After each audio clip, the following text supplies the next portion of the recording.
That big gap, by the way, is what this camera is balancing on, so, you know, still haven't got a tripod. Hello everyone! So, today's video is all about fan fiction, because as I have spoken about many a time, I am a avid reader of fan fiction, and have been an avid reader of fan fiction since I was probably like 10, and I was writing it before that, but I didn't know it was fan fiction when I was writing it. But when I was like 8 or 9, I was imagining Hinny situations and writing out like Hinny's wedding. Do you know what I mean? Like, I was down with the fanfic since I was a kid, and then I stumbled across fanfiction.net one evening and my life was changed. Now, however, I don't use fanfiction.net.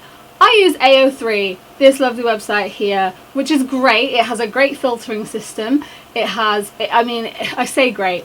It has a good filtering system that occasionally does need a little bit of work, but it's fine. It's better than fanfiction.net. It has really great stories. It has loads of stories. It has a very wide variety of stories, and it means that I can read lots of very good things from multiple fandoms that I'm in. However, on Monday, just gone, it was down. And it was down for a long time, and it sort of started off. I was on the train, I was on my way to uni, and yeah, okay, instead of doing extra work I could have been doing on the train, I was refreshing because I was like 6 chapters in to this story, which may or may not have involved Tony Stark. So I'm like 6 chapters in, and I went to the next chapter and it didn't load, and I was just thinking, it's probably, you know, bad train signal, 4G is not connecting, that's okay. And then once I get off my train, I need to get on the bus. So I get on the bus, and I'm like, the bus has Wi-Fi, I'll use the Wi-Fi. Still didn't work.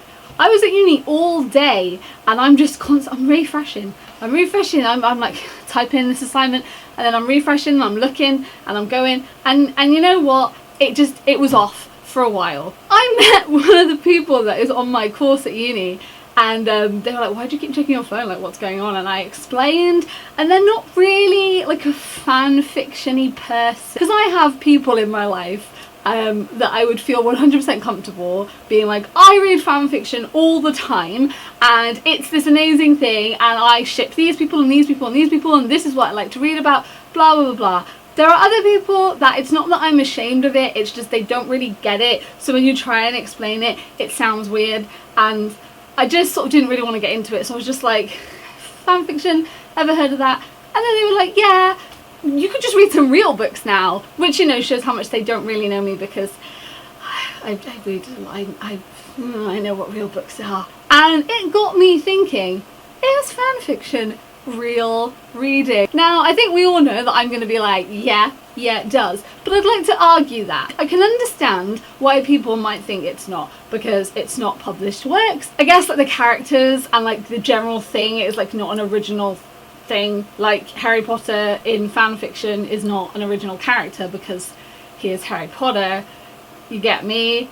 But the concepts are bloody brilliant, and I will sit there and read a 35 chapter fanfiction and have the best time, and that fanfiction is better than some actual books I've read. I would pay to have it in physical format because it's so good, and I have some stories on there which are fantastic, and I read so many, and that's what's so great about it, is that I read like so many different ones, and it's like what you're in the mood for. You can read different things, and each one is unique. There'll be like alternate universes where they're in high school, or they're grown up, or they are not in their fantasy world, or they are in a fantasy world, or they're in a different fantasy world, and it's this really great stuff. That originality and how people can take these characters and kind of like manipulate their universe and the universe that they're in, and how they can kind of change that universe to make it something different, and how they use these characters and how these people interpret these characters is amazing. There are so many fan fictions that are so well written, and there's this stereotype of, oh, it's just teenagers on the internet, but if you read some of the writing on like AO3 or fanfiction.net or even Wattpad and stuff, even on Tumblr to be fair, the style of writing and the type of writing is so good. I don't understand why that couldn't be constituted as actual writing, like an actual thing. Like if I'm reading a story which is like 40 chapters long, has this fantastic plot, has this brilliant build up to it, this very kind of like long drawn out story which works and flows and is clever and is really well done. Why isn't that real reading? I have just spent like 6 hours of my life sat there reading this story, taking this time in, and no, I might not be able to mark it as read on Goodreads, but it's still real reading, and I've still read something which is really great and impacted me and influenced me and gave me something, and I took something from it, and they sometimes make me cry. That's what like books do as well. They impact me, they have an influence, they make me think about them, they make me ruminate on them. And I think if something can impact you like that, if some form of writing or piece can influence you like that, then it's like, it's, of course it's real reading. Like, it's having an impact on people, it's influencing people. When you go on Tumblr and you see fan fictions, when they have like hundreds of reblogs and stuff, and you think this is genuinely impacting people's lives, it's a piece of writing which someone has done that has gone out into the world and is having an impact on the lives of people, that people are engaging with and enjoying and reading and loving and like starting conversations with and discussing and like having this whole chat. It's definitely real reading. I have like a lot of friends now that read fan fiction, which I never really had before the people that I know now, which is so great. And there are lots of people that I can discuss fan fictions with, and it's so good because we all kind of see it as like, read this one, like we would recommend books to each other. There's a Harry Potter fan fiction called Put Your Guns Away, It's Tea Time. I will link it down below, right? It's set after Cursed Child. It's set where Harry and Albus are trying to repair their relationship. It is a school bus fan fiction, so Scorpius and Albus are get together, and loads of stuff goes down. And I genuinely 100% consider this as what happened after Cursed Child. It is like canon for me. It's never not been. The writing is brilliant. The author has got the characters like mannerisms and dialogue and like just whole personalities just down to a T. And it is this fantastic story that I talk about with so many people that have also read it, that also consider it as like, it's like fanon, it's like fandom canon, which I want to do a whole video about, like fanon stuff, because it's great. So I have this whole thing about it, and I just consider it, I'm like, well yeah, that, of course that's what happened, like 100%.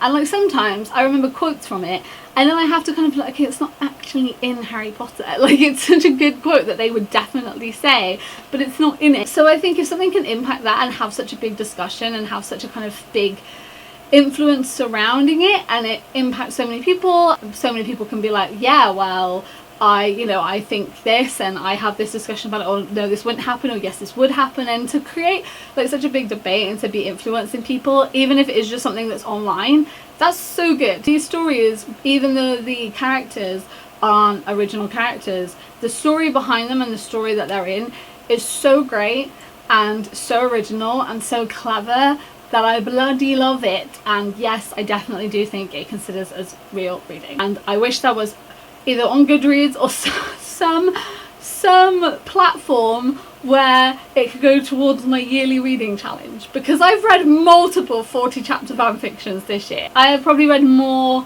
40 chapter fan fictions than 40 chapter books this year, and I want it to go towards my reading target, because I've been reading just annoying, because like I do read a lot, but it's not always a physical book. A lot of it is fan fiction, and it don't count, so it looks like I'm not reading when I'm actually reading a lot of fanfic. And it's just easier because it's just on my phone always. It's just there. But yes, that is my opinion of, is fan fiction real reading? Does it count? Does it have the same kind of influence as an actual book? The only difference for me, it's not like obviously 100% original books. We already know the characters, we already know the world, if it's set in the world that the actual book is set in. And unfortunately, we cannot go into shops and pay for it, because we can't pay for it because of copyright. But other than that, it's absolutely great, and I would consider it. But I'd love to know your thoughts on this as well. Oh, I just want to say before I go that getting back into the swing of things, obviously coming out of the hospital, I'm definitely getting better, and I've also just submitted my final assignment for uni. So yes, I do still have my dissertation, which is due in a couple of months, but I have finished absolutely everything else. One of my jobs is in somewhere in a, like a, not a school, but in somewhere which focuses on term time. So I have 2 jobs, but I will only be working one of them over the summer, because that stays open because that one is extracurricular, so it stays open in the holidays, whereas the other one only operates in term time. So I have a lot more time than I had before, so I'm going to be uploading videos 3 times a week and also posting on my website once a week. My website is down below. I haven't posted on it since March because I've been so busy with uni and everything's just been ridiculous. I'm really glad to be back. I feel better, I feel more alive, and I'm very excited. Thank you for being patient. Genuinely, I know I've been a bit rubbish. I've not been well, and I've been very busy when I have been wellish. It's fine. Thank you guys for watching. I hope you're doing really well, and I will see you next time. Goodbye!